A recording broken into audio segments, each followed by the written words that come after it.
ത്രിയേക ദൈവത്തിന് സ്തുതി. നമ്മുടെ ജീവിതത്തിൽ നമ്മൾ ഇന്നേ വരെ കണ്ടിട്ടില്ലാത്ത ഒരു പുതിയ ദിവസത്തിലേക്ക് പ്രവേശിക്കുവാൻ ദൈവം നമ്മളെ ഇടയാക്കി. ഇന്നത്തെ നമ്മുടെ വായന ഭാഗം 1 ദിനവൃത്താന്തം 7 മുതൽ 9 വരെയുള്ള അധ്യായങ്ങളാകുന്നു. ഇന്നത്തെ കുറിവാക്യം 1 ശമൂവേൽ 17 അധ്യായം 4 വാക്യം.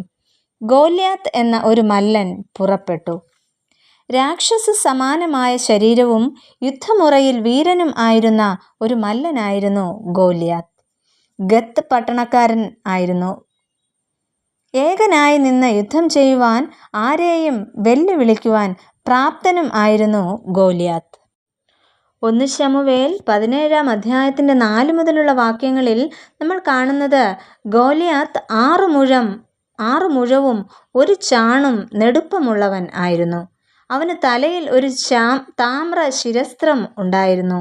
അവൻ 5000 ശേക്കെൽ തൂക്കമുള്ള ഒരു താമ്ര കവചവും ധരിച്ചിരുന്നു. അങ്ങനെ ഗോലിയാത്തിനെ കുറിച്ചുള്ള വർണ്ണനകൾ ധാരാളമാണ്.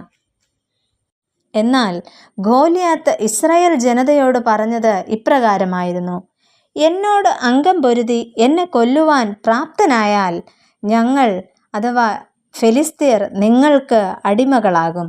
അല്ല എങ്കിൽ നിങ്ങൾ എൻ്റെ അല്ലെങ്കിൽ ഫെലിസ്ത്യരുടെ അടിമകൾ ആകും എന്ന്.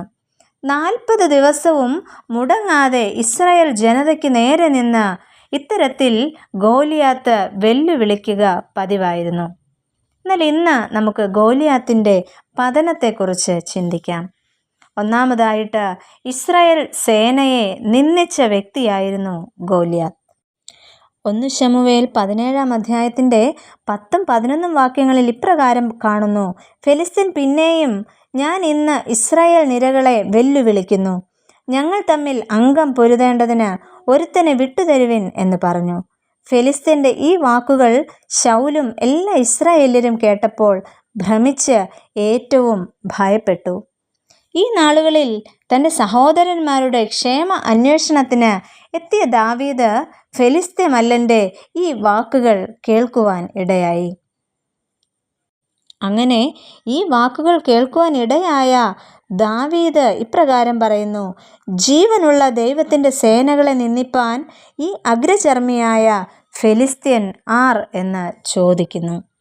പ്രിയമുള്ളവരെ, ദൈവം നൽകിയ കഴിവിലും ആരോഗ്യത്തിലും ഏറ്റവും അധികം അഹങ്കരിച്ച വ്യക്തിയായിരുന്നു ഗോലിയാത്ത്.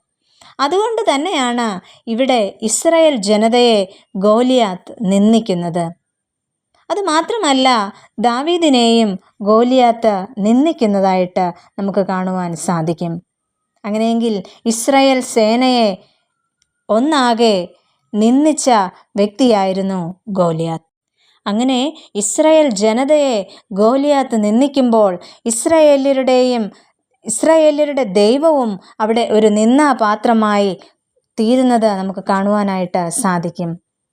എന്നാൽ പ്രിയമുള്ളവരെ, ജീവനുള്ള ദൈവം ആരാണ് എന്ന് മനസ്സിലാക്കുവാൻ ഫെലിസ്ത്യ ജനതയ്ക്ക് അവിടെ സാധിക്കുന്നു. രണ്ടാമതായിട്ട്, നിന്ദ തൻ്റെ പതനത്തിന് കാരണമായി. തൻ്റെ ആരോഗ്യത്തിലും കഴിവിലും അഹങ്കരിച്ച ഗോലിയാത്ത് തൻ്റെ ദേവന്മാരുടെ നാമം ചൊല്ലി ദാവീദിനെ ശപിക്കുന്നു. എന്നാൽ ദാവീദ് ഫെലിസ്ത്യ മല്ലനോട് പറഞ്ഞത് ഇപ്രകാരമാണ്: ഞാനോ നീ നിന്ദിച്ചിട്ടുള്ള ഇസ്രായേൽ നിരകളുടെ ദൈവമായ സൈന്യങ്ങളുടെ യഹോവയുടെ നാമത്തിൽ നിന്റെ നേരെ വരുന്നു എന്ന്. യഹോവ ഞങ്ങളെ രക്ഷിക്കുന്നത് വാൾ കൊണ്ടോ കുന്തം കൊണ്ടോ അല്ല എന്ന് നിങ്ങൾ ഇന്ന് അറിയും. യുദ്ധം യഹോവയ്ക്കുള്ളത്, അവൻ നിങ്ങളെ ഞങ്ങളുടെ കയ്യിൽ ഏൽപ്പിച്ചു തരും എന്ന് ദാവീദ് ഗോലിയാത്തിനോട് ശക്തമായി പറയുന്നു. പ്രിയ ദൈവജനമേ, ജീവനുള്ള ദൈവത്തിൻ്റെ പ്രവൃത്തി ഇവിടെ വെളിപ്പെടുവാൻ ഇടയാകുന്നു. അങ്ങനെ ദാവീദ് ഒരു കല്ല് ഉപയോഗിച്ച് ഫെലിസ്ത്യനെ വകവരുത്തുന്നു. അതിലൂടെ നിന്ന മാറി വിജയവും ആഹ്ലാദവും ഇസ്രായേൽ ജനതയ്ക്ക് ഉണ്ടാകുന്നു. അങ്ങനെയെങ്കിൽ ദൈവത്തിൽ ആശ്രയിച്ച് പ്രതിസന്ധികളെ അതിജീവിക്കുവാൻ ദൈവം നമ്മെ ഓരോരുത്തരെയും സഹായിക്കട്ടെ. നമുക്ക് ഇപ്രകാരം പ്രാർത്ഥിക്കാം: പ്രിയ കർത്താവേ, നിന്ദാപാത്രമായി തീരുവാൻ ഞങ്ങളെ ഇടയാക്കരുതേ. ആമേൻ.